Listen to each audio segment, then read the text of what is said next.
Resolution 141, 2021, considered recommendation of active farmers John Gago, Bruce Gazvoda, and Paul Sharkey as Agricultural Security Zone Board members. So let me just raise before you all consider this that Ms. Sheridan made a good point at the beginning that we have a resolution related to open boards and open positions.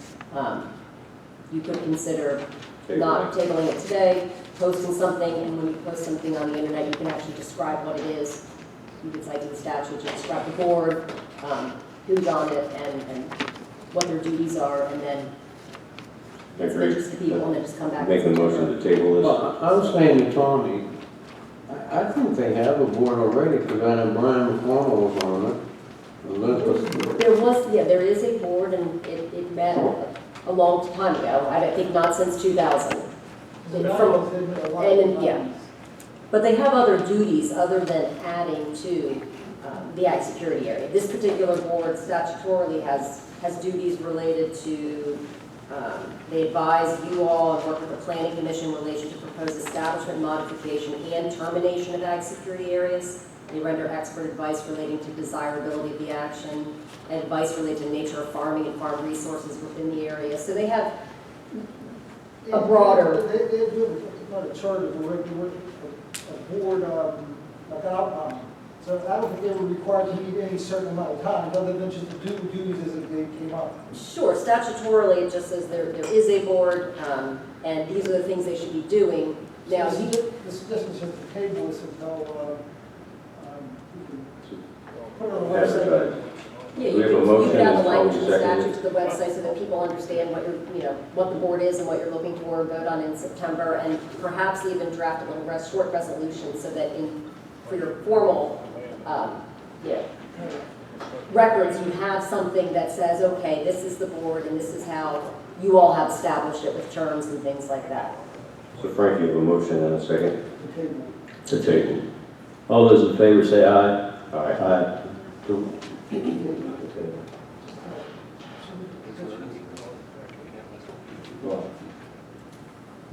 What's your vote? Yeah. Passes 4-0.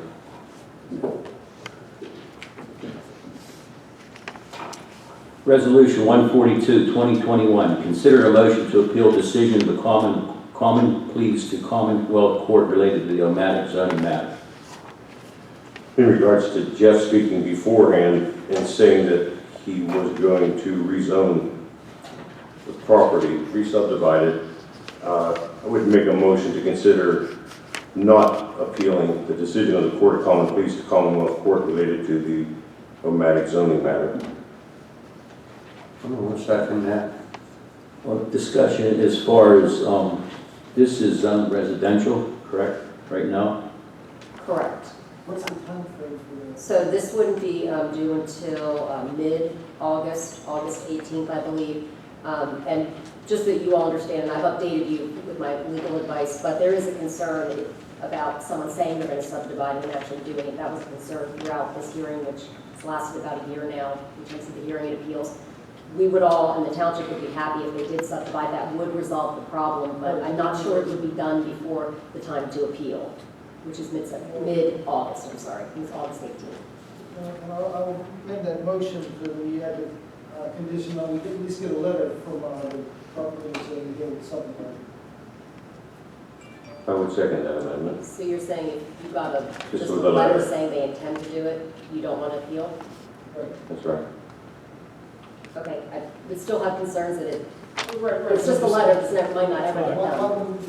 What if the DEP won't approve the subdivision bill? Wait, say it again. Say it again. What if the concern on the subdivision all along has been that if Mr. Omatick attempts to subdivide, that the DEP is going to require comprehensive sewage for the rest of the property?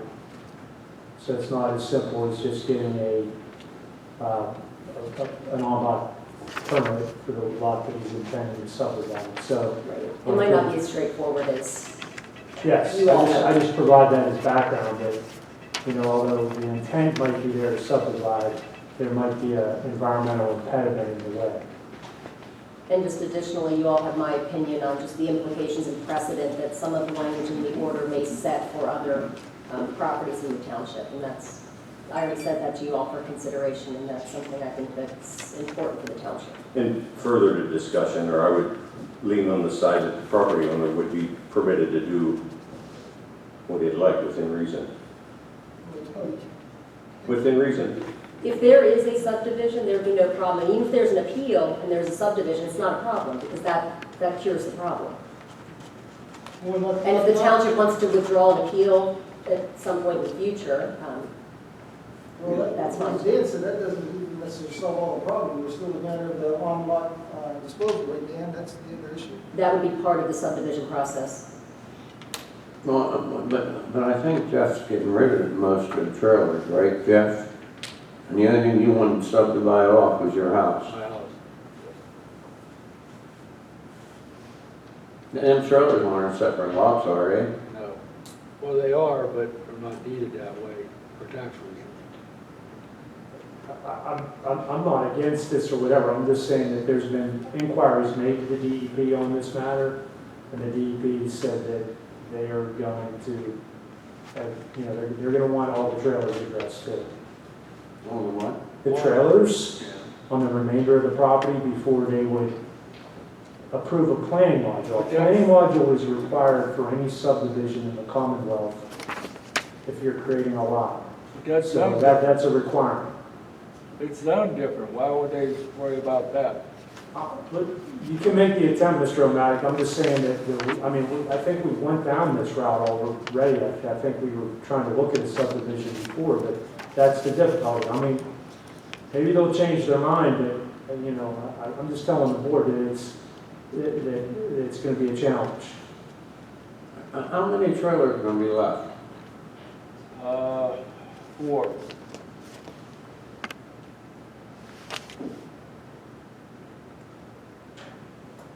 But they're all Wildcat going. Yeah, I know that. Yeah.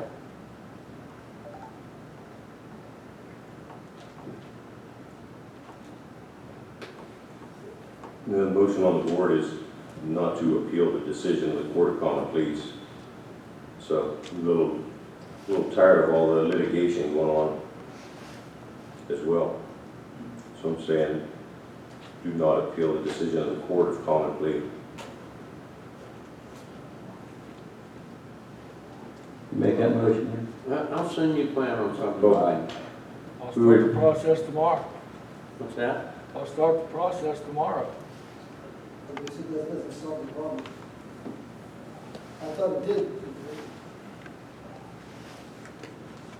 So the motion, Frank, is Tom's that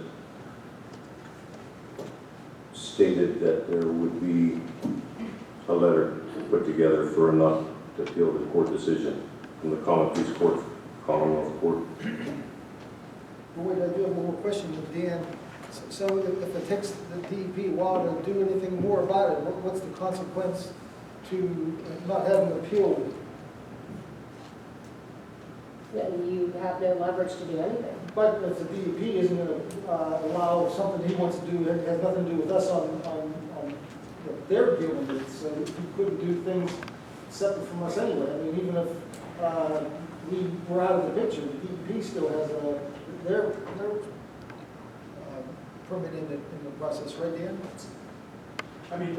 They control whether we would be able For to, planning law. To subdivide. to subdivide. If they say Doesn't he have no, a 10-acre it can't be exemption? subdivided. That's like, do you have a 10-acre exemption? I have 43 acres. Can't have You it. still can't. No, It's not only a single. multiple. 10 acres. So if the solicitor's telling us that, like what Dan says, we can't even do a subdivision, approving a subdivision of the approve a planning law. Or it would be costly. Is that what, is it possible, but you're saying more costly for that, for the DEP, what the DEP wants? Well, the DEP would want comprehensive sewage on the whole property. So I don't know what the solution is for Mr. Omatick to service the remaining units that are on the site. But Well, you're talking what- based upon what I $100,000. know, it would be. You're talking $100,000 or more.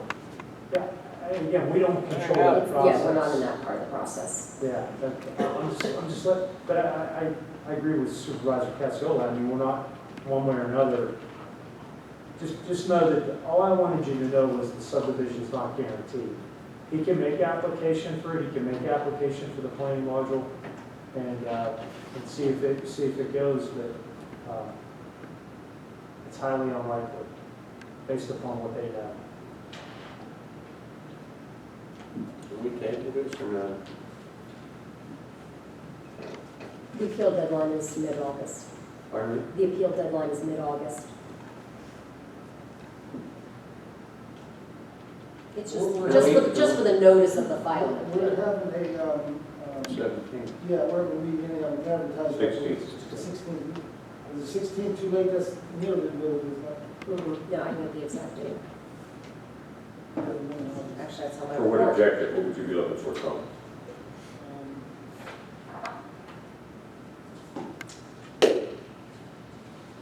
See if the taxpayer has the right to do something on his property.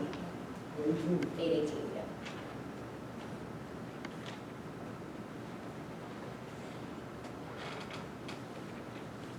We've gone down this road before in South Point on Ironwood where the property owner it came to us with a subdivision.